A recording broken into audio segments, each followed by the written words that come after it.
క్రీస్తునందు ప్రియమైన దేవుని ప్రియులారా, ఈ యొక్క యాక్ట్స్ ఆఫ్ ఫెయిత్ జనరేషన్ అనే కార్యక్రమం వీక్షిస్తున్న మీ అందరికీ హోలీ జడ్జ్ మినిస్ట్రీస్ తరపున హృదయపూర్వకమైన నిండు వందనాలు తెలియజేయుచున్నాను.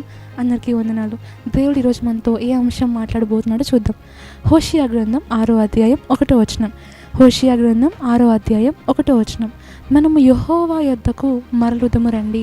ఈ వచనం యొక్క సందర్భం ఏంటంటే, ఇశ్రాయేలీయులు దేవునికి దూరం అయిపోయి దేవుని విడిచిపెట్టేసి పాపంలో పడిపోయి లోకంలో పడిపోయి ఉంటే ఆ టైంలో వాళ్ళ జీవితం అంతా దుఃఖంతో నిండిపోయింది, శూన్యంగా మారిపోయింది.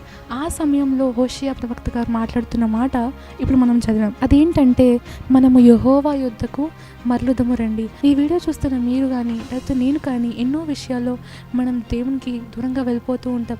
కొంతమంది అయితే మనీ కోసం దేవుని విడిచిపెట్టేస్తూ ఉంటారండి.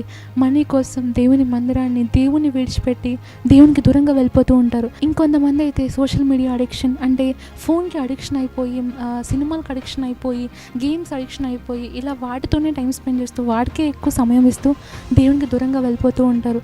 ఇంకొంతమంది అయితే నిరాశ వచ్చినప్పుడు, అంటే దేవుడు నన్ను విడిచిపెట్టేశాడు, ఎన్ని ఇయర్స్గా నేను ప్రేయర్ చేస్తున్నాను కానీ ఇన్ని ఇయర్స్ కూడా దేవుడు నా ప్రేయర్కి సమాధానం ఇవ్వట్లేదు, జవాబు ఇవ్వట్లేదు, నా ప్రేయర్కి ఆయన ఆన్సర్ ఇవ్వట్లేదు అని చెప్పి అలా దేవుని విడిచిపెట్టేసి దేవునికి దూరంగా వెళ్ళిపోతూ ఉంటారు. ఇంకొంతమంది డ్రింకింగ్ హ్యాబిట్స్తో, రకరకాల అలవాటుతో వాటికి లోనైపోయి ఆ టెంపరీ హ్యాపీనెస్ కోసం దేవుణ్ణి విడిచిపెట్టేస్తూ ఉంటారు. ఒకసారి మన లైఫ్ని పరిశీలించుకుందామా అండి.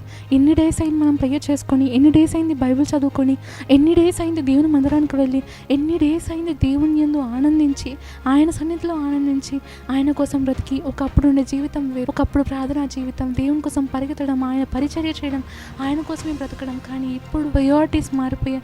టెంపరీ హ్యాపీనెస్ కోసం మనం దేవుని విడిచిపెట్టేస్తూ ఉన్నాం. అందుకని దేవుని వాక్యం ఈరోజు మనతో మాట్లాడుతున్న మాట, మనం ఆయన యొద్దకు మరలుదాం రండి. మనం బిజీ లైఫ్లో పడిపోయి దేవుని విడిచిపెట్టేస్తాం. మన బిజీ లైఫ్, మన ఫ్యామిలీ, మన జాబ్, మన స్టడీస్, ఎగ్జామ్స్, మన ప్రాబ్లమ్స్ ఇవే, కానీ మనం దేవుని అసలు పట్టించుకోవడం లేదు. చాలామంది అంటూ ఉండొచ్చు టైం లేదు అని చెప్పి, అంత బిజీగా అయిపోయామని చెప్పి దేవునికి ఇవ్వడానికి అట్లీస్ట్ ఒక హాఫ్ అన్ అవర్ లేదా అట్లీస్ట్ 10 minutes లేదా అని మన టైం. కానీ మనం టెంపరీ హ్యాపీనెస్ కోసం, దేవుని యొద్దన సంతోషం, దేవుని మనం విడిచిపెట్టేస్తూ ఉన్నాం. కాబట్టి దేవుని వాక్యం చెప్తుంది, మీరు నా యొద్దకు మరలా తిరిగి రండి. మనం దేవుని దగ్గర తిరిగి వెళ్ళిపోదాం. ఎందుకంటే ఈ లోకంలో ఏదున్నా, ఏ సంతోషం ఉన్నది తాత్కాలికమే, కానీ పర్మనెంట్గా ఏది ఉండదండి. కాబట్టి ఇప్పుడు మీరు అనొచ్చేమో, దేవుని నేను విడిచిపెట్టేసి వచ్చేసాను కదా, దేవునికి వ్యతిరేకమైన కార్యాలు చేశాను కదా, దేవుడు నన్ను మరలా చేర్చుకుంటాడా అని చెప్పి. దేవుని వాక్యం చెప్తుంది, నశించిపోతున్న వారిని వెతక రక్షించడానికి ఆయనచాడు. అనారోగ్యాలకే కానీ రోగులకు వైద్యుడు అవసరం లేదు. కాబట్టి దేవుడు నశించిపోతున్న మిమ్మల్ని రక్షించడానికి వచ్చాడు. కాబట్టి మిమ్మల్ని ఎప్పటికీ ఆయన వద్దనుకోడు. మన తండ్రి నమ్మదగిన దేవుడు కాబట్టి మిమ్మల్ని క్షమిస్తాడు, మీకు ఒక నూతన జీవితాన్ని ఆయన అనుగ్రహిస్తాడు. కాబట్టి ఈరోజు పాపంలో ఉన్నారా, దేవునికి దూరం అయిపోయి ఉన్నారా, సమస్యలను బట్టి లేకపోతే టెంపరీ హ్యాపీనెస్ కోసం దేవుని విడిచిపెట్టి మీ ఆనందాల కోసం పరిగెత్తుతున్నారా? వాక్యం చెప్తున్న మాట ఏంటంటే, మనం దేవుని యొద్దకు మరలుదాం రండి. ఆయన దగ్గరే నిజమైన ఆనందం, ఆయన దగ్గరే నిజమైన సంతోషం, పర్మనెంట్గా హ్యాపీనెస్ మనం దేవుని దగ్గరే కలుగుతుంది. దేవుని సన్నిధిలో దొరికే ఆనందం ఇంకా ఎక్కడ మనం కనుగొంటామండి? దేవుని దగ్గర మాత్రమే మనకు నిజమైన ఆనందం. కాబట్టి పాపంలో ఉండకుండా విడిచిపెట్టి దేవుని దగ్గర రాగలిగితే, దేవుని యొద్దకు మరలగలిగితే, దేవుడు విడిచిపెట్టే దేవుడు కాదు. తన యొద్దకు వచ్చేవాడిని ఆయన ఎంత మాత్రము తోసివేయడు. కాబట్టి మీకు ఒక నూతన జీవితాన్ని అనుగ్రహిస్తాడు.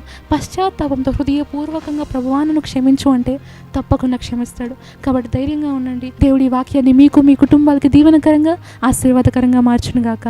ఆమేన్. Thank you. Praise lord.